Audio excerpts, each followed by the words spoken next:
Welcome to Regulate and Rewire, an anxiety and depression podcast where we discuss the things I wish someone would have taught me earlier in my healing journey. I'm your host, Amanda Armstrong, and I'll be sharing my steps, my missteps, client experiences, and tangible research-based tools to help you regulate your nervous system, rewire your mind, and reclaim your life. Thanks for being here. Now let's dive in. One of the things I love about this podcast being a solo show, meaning it's just me episode after episode, at least up to this point, I haven't done any interviews on the show, is that it gives me a lot of flexibility. And if I'm being honest, I often record these episodes just week to week as I go. And in doing so, that gives me the opportunity to speak to some real-time interactions with all of you, which this is the kind of engagement that is really, really fun for me. It also tells me that the content that I'm sharing is landing in a real way, not just conceptually in my own brain, but in your actual lives. So after wrapping up the 5-part stress management series, I got some really thoughtful responses and follow-up questions from listeners, from some of you. And I wanted to take this episode to respond to a few of them directly. So today I'm going to read through 3 specific comments, respond to each a bit in a way that I hope is useful, not just to the person who asked the question, but to everyone listening. The first comment comes from a listener who wrote, quote, Amanda, could you please provide some examples of reorienting items in our baseline stressors? The majority of mine come from emotional and mindset. For example, I love to teach. Since my anxiety reached a breaking point, I cannot commit to teaching anything without spiraling into overwhelm. My mind races and it's miserable, followed by so much regret. I would really like to shift this experience so I can return to teaching, end quote. First, thank you for sharing. And next, I oftentimes read something like this or in a live coaching session, something like this is shared, and there are some follow-up questions.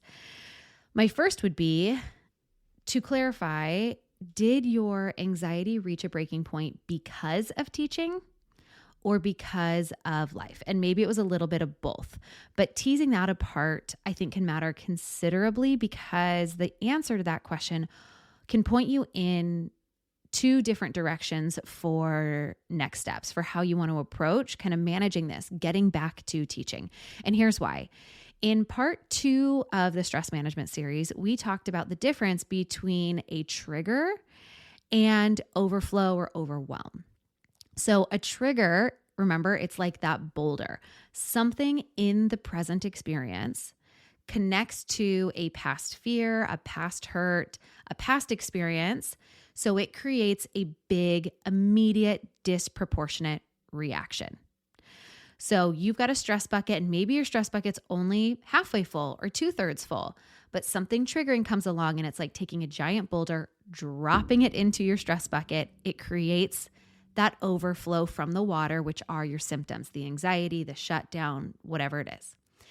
Then we have overwhelm. And overwhelm is like that final drop to creating that overflow. So it's a small input that causes a big reaction, not because of what that thing means in connection to your past lived experiences, but because your bucket was already full. You are living a life, one drop from overflowing every day, every minute. Little things become big things really quick, not because they're tied to our past, but just because your life is so full right now.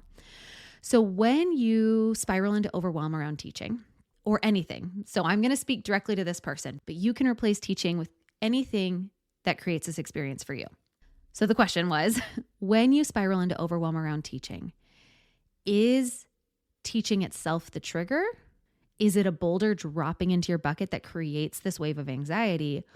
Or is your stress bucket with your current life right now already filled to the brim with other life things in a way that anything added, especially something as big and effortful as teaching, becomes the final drop that tips you over, creating that spiraling anxiety. Your state determines your story. That anxiety, that activation can then kind of trickle into the regret and the other things. So this is a place where personalized support can make such a meaningful difference, because those two scenarios often need different responses. It's different work.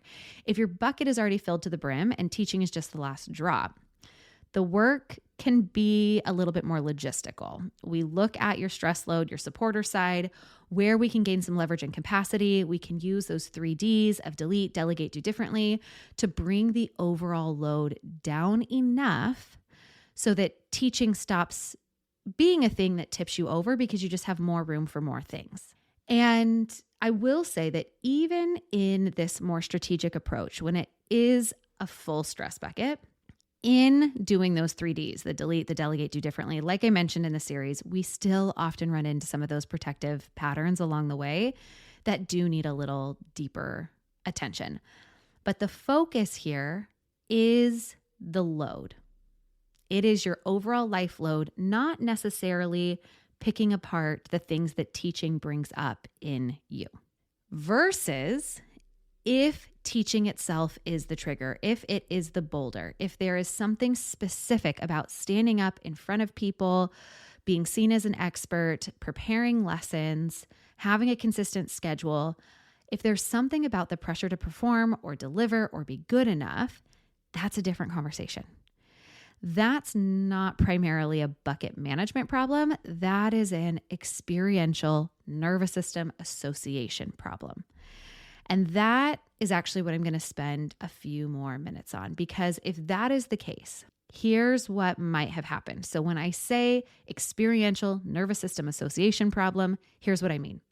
At some point, probably during or around the time your anxiety reached the breaking point, your nervous system made an association between teaching and threat.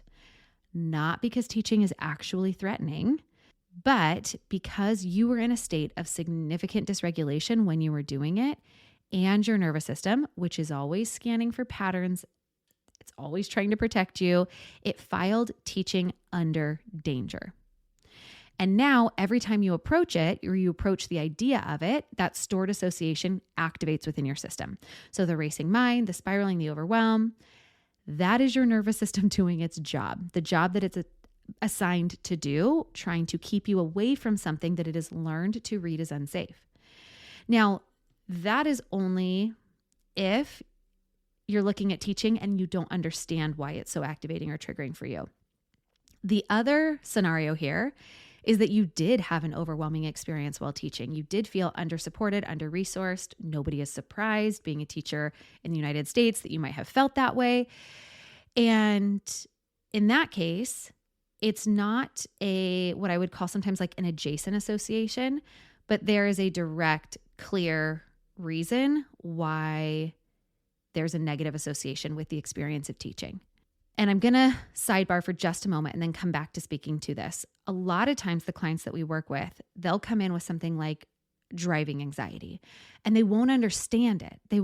They're like, I've never been in a car accident. Like I've never had a big fight in the car. Like what? Sometimes our nervous system is in a state of activation, in an extreme state of dysregulation because of something else happening in our life, because of something that we're thinking about maybe while driving. And because you are having the experience of driving in an extreme state of dysregulation, sometimes our brain can make the connection between two unrelated things. The thing that you're stressed out about in driving in that moment are unrelated, but the way that you are experiencing them are together. And if, let's say, the car is the only place that you have to be in your own head, be in your own thoughts, you're oftentimes internally experiencing challenging things in the car, the way your nervous system is experiencing that, it might not be able to tease out the difference between what's happening inside being the threat and the stressor versus what you're doing on the outside and driving. So sometimes there's the direct association. You're like, yes, I know exactly why teaching or driving brings up anxiety for me. And sometimes it may be a little bit more of an adjacent experience that was happening. So I clarify that because oftentimes when I do, somebody goes, oh my gosh, okay, that makes sense. That makes sense why I don't understand why anxiety shows up for me in X, Y, or Z experience. But either way, here's the hopeful thing. Your nervous system learned that association, which means it can unlearn it. Maybe never completely or entirely, but we can definitely soften that neural pathway. That is neuroplasticity. That's what it is. That's what it does. It means that the pathways that got built into our mind body system, they're ever changing. They can be rebuilt. I would say, but, and this is an important but, that process oftentimes requires a little bit of capacity first or requires some support. It is really hard. It is really hard for us to rewire an association when our system is spiraling out in survival mode. Our brains don't have the resources for that kind of learning, that kind of repatterning when they are focused on an active threat or what feels like an active threat. So this is exactly what we talked about in part 5 of the stress management series when we talked about the healing phases. So regulation has to come before rewiring, or it at least has to come alongside rewiring. You have to have built enough stability or to have enough present co-regulation stability, enough of a regulated baseline before the deep relearning, the deep repatterning can actually happen. And that capacity oftentimes, like I've nodded to a ton, comes from adding supporters via a friend, a partner, a therapist, a coach, holding some of this work alongside you. So what might this actually look like in practice for something like teaching? It could look like going to get coaching or therapeutic support and saying, hey, help me understand this. Help me add one of those 3 C's. Help me add more context, more connection, more choice around this, right? If we think about the anxiety equation, anxiety is an overestimation of the threat paired with an underestimation of your ability to manage the threat.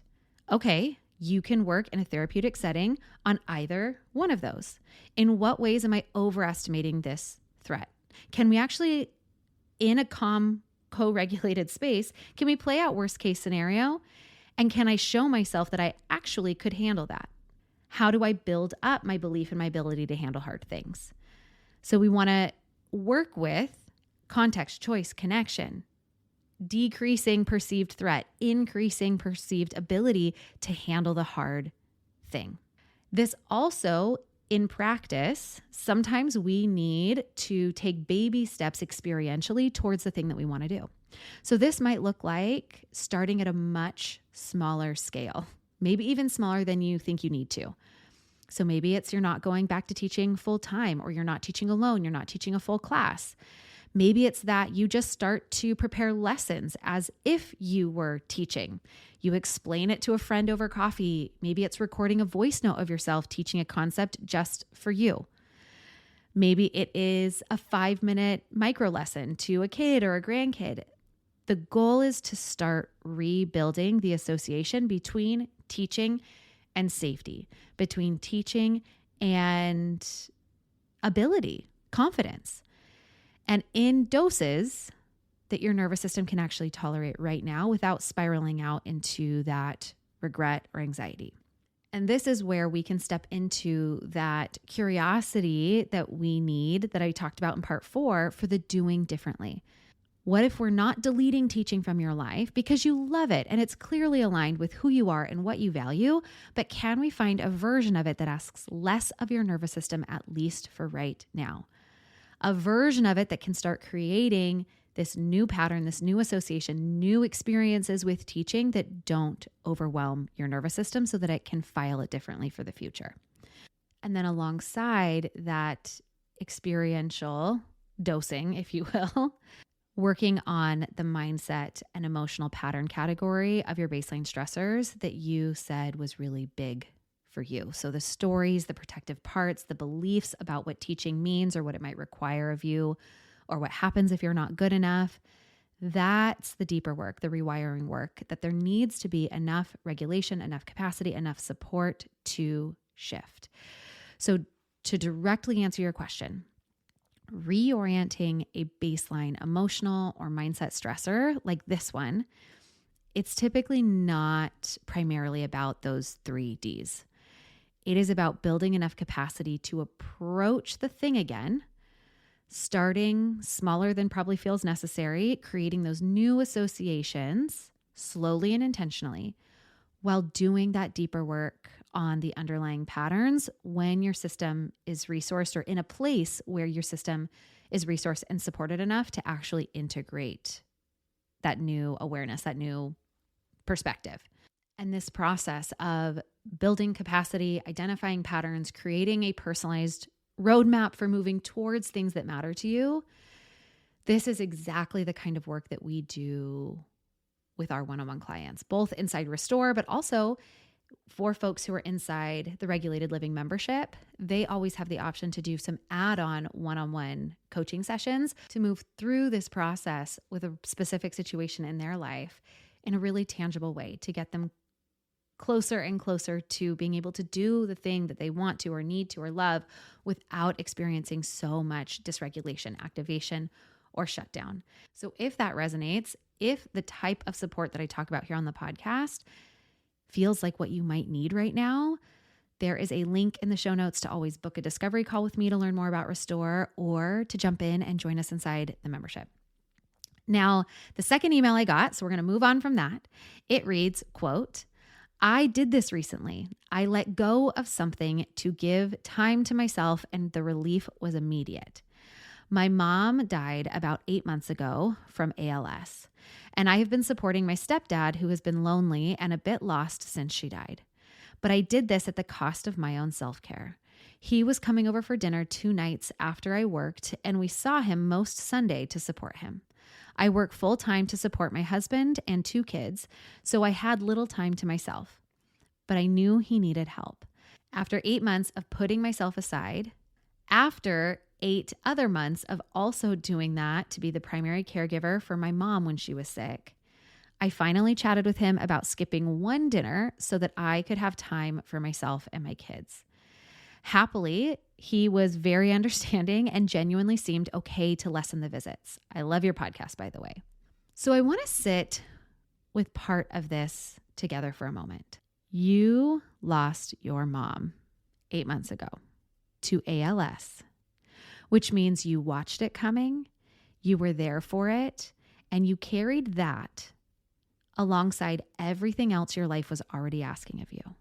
And then you moved directly from being one of her primary caregivers through all of that into being your stepdad's primary source of support in his grief while working full-time, while raising kids, while navigating your own loss in this.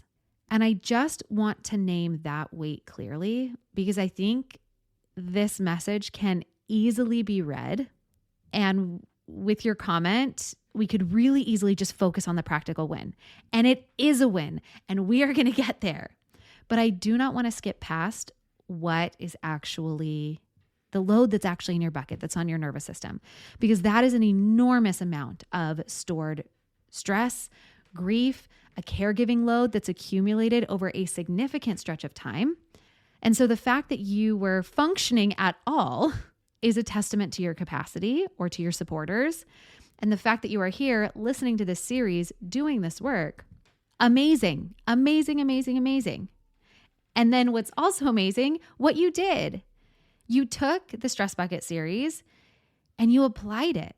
You made it real and tangible in your life. You looked honestly at your life and you made 1 edit, 1 dinner, and you said that relief was immediate.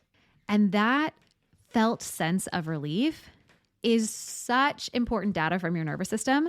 That is your system giving you real-time feedback, that physical exhale, that sense of something releasing. Some of us have experienced this because we proactively said no to what was too much.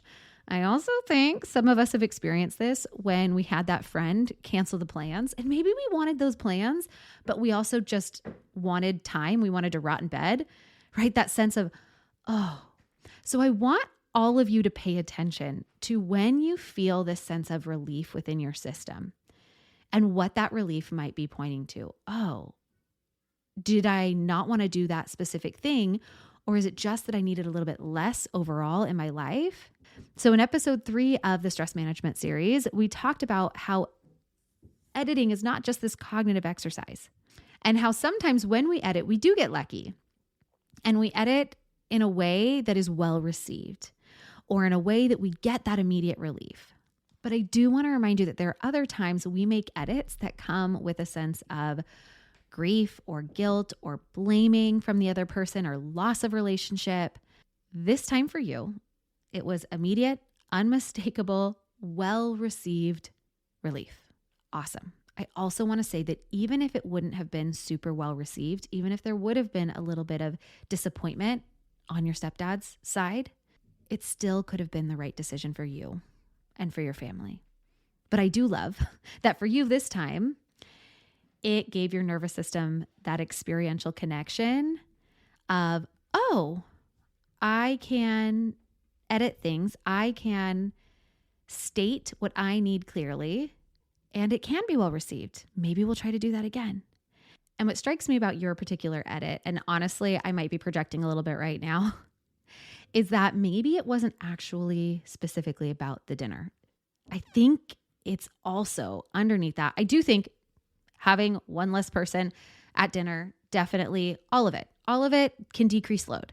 But I also think that it sounds like you have been carrying around one of those unconscious contracts that I've talked about, one that says your needs come last, that showing up for the people that you love comes first, even if it means running yourself into the ground for them. You had been honoring that contract through your mother's illness, through her death, through your stepdad's grief for so many months. And you finally, gently, kindly, and with care for your stepdad, put down a small boundary around one night, and the world didn't end. He is fine. You got a little of yourself back in that. So not only did you get that night back, but I do think that you chipped away at this kind of unconscious contract of my needs come last. And that's the work. That is exactly what that series was pointing towards. And I am so proud of you for doing it. And I'm so grateful that you wrote to me about that experience. And to anybody else listening, I want to use this as a little bump of encouragement, maybe to just try editing one thing. And whether it goes right, whether it goes terribly wrong, tell me about it. Send me an email. I would love to hear from you. Now, the third and last email that I'm going to touch on today, for context, I send out a weekly newsletter. It's really fun. It's a short read. If you're not on my newsletter list, head to my website, get there. So this email was in response to my weekly regulated notes. And the conversation I was having in the regulated notes was kind of adjacent to and pointed back to the Stress Bucket series. And at the end, I said, what is one small shift, one small change that you could make in a regulating direction? And if something comes to mind, write me back, share it with me. So this person wrote in, quote, "This resonated with me. As a yoga teacher, I sometimes think I should be able to figure this out on my own, but oftentimes I can't. So I'm learning to reach out to my therapist, who has chided me for going it alone when she's literally there to support me, or turning to my friends." Okay, I'm going to pause here really quick. How often do we go at it alone? Or do we try to figure it out alone, try to do it, white knuckle something, because we don't want to be a bother? First of all, we don't want to be a bother to our therapist, who I literally pay my therapist so I can be a bother to her. That's her job. It's for me to be a bother. Or to our friends. How good does it feel for you when a friend reaches out for you for support? I'm not talking about the friend who reaches out to you to trauma dump, but the friend who says, "Hey, I'm having a hard time. This is the support I need." Or, "Hey, do you have the capacity to listen while I talk something, while I verbally process something out right now?" I love being that friend. I bet your friend wants to be that friend for you. Stop thinking that we should be able to figure out everything on our own. Okay, coming back in. They continue to write, "I also have had the feeling of wanting to flush my life down the toilet and start from scratch many times. And I have actually done it. It's sometimes easier when everything is new because any decision seems to work. So this week, I am going to work on not binge watching TV shows when I am avoiding moving forward in my life. I heard recently that when you fill your mind with constant stream of TV shows or Instagram videos, you can lose touch with your inner knowing and creativity. So I am going to try to rediscover that part of me. End quote. Thank you for this. So insightful, so genuine, so honest. And there's a few things that I want to talk about here first. Number one, I'm going to revisit this. I think this is important. The quote, I should be able to figure this out on my own belief. Especially as somebody who teaches wellness to others. You're a yoga teacher, right? I teach wellness to others. This is one of the most common unconsciously signed contracts that I see. We work with a lot of therapists in my practice who come in to be clients themselves. And the story that knowing the tools means you should be able to use them on yourself without support, nope. Or that needing help is somehow a contradiction to what you teach or the fact that you are a helper. It is not. If anything, the people who understand this work most deeply are often the ones who understand most clearly why having someone alongside you matters. So your therapist is right. Let her help. Find the couple good friends who are also safe, helpful, feeling partners in this. And then to your comment about wanting to flush everything down the toilet to start from scratch, this person mentioned that because that was in direct comment to me saying that I often feel that way in my life. So in that email they were replying to. And I think a lot of you listening have probably felt this. That impulse is often a nervous system response to overwhelm. This impulse, I just want to flush all down the toilet. I just want to run away. When your bucket is too full, when that seesaw is too imbalanced and everything feels stuck, starting over can feel like relief because it removes a lot of that accumulated weight, theoretically. Everything is new, so nothing is heavy yet. But what you're really longing for, I think, probably isn't an entirely new life, but it's a lighter one. And that is available without burning or flushing everything away. And that was what that series was all about. And the final thought here that I thought was, it's in my noggin, is the TV and the consumption piece. Yes, when we fill every single quiet moment with inputs, we do not give our nervous system the space to process, to integrate, to hear itself.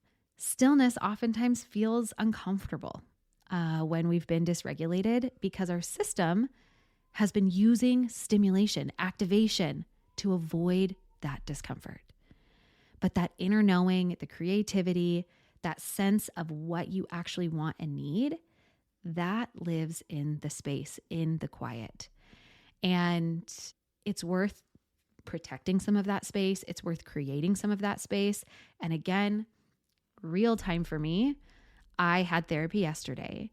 And that was kind of the ask at the end of that session was my therapist said, I want you to commit to going out on a daily walk, either alone or just with my baby. She's like, it's a very different experience to go on a walk with your 5 and 3-year-old where you're having conversations with them, where you're pretending to be super interested in the stick or the rock that they're showing you versus just you out on a walk, you pushing the baby who's contained in the stroller and having this space to think about what in my life is working right now, what in my life might need to shift, what internal and external supporters that I need, giving yourself space. And that space is uncomfortable.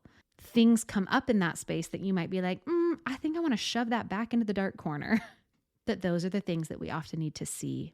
And oftentimes in keeping our lives chaotic and activating and go, in some ways we benefit from that activation, from the discomfort of that, because it buffers or it mitigates the discomfort from seeing some of the obvious pieces in our life that might need to shift, or some of the places in our life where there might be obvious lack that we don't know how to fill.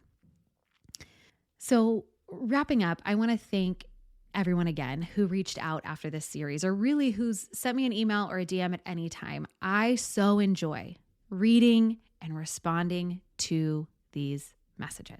And I've enjoyed responding directly to this one so much that the next few episodes are going to reply directly to some of your write-ins on the podcast form. So if you don't know, at the bottom of the show notes of every episode, there's a little line that says, want me to talk about something specific on the podcast? Let me know here.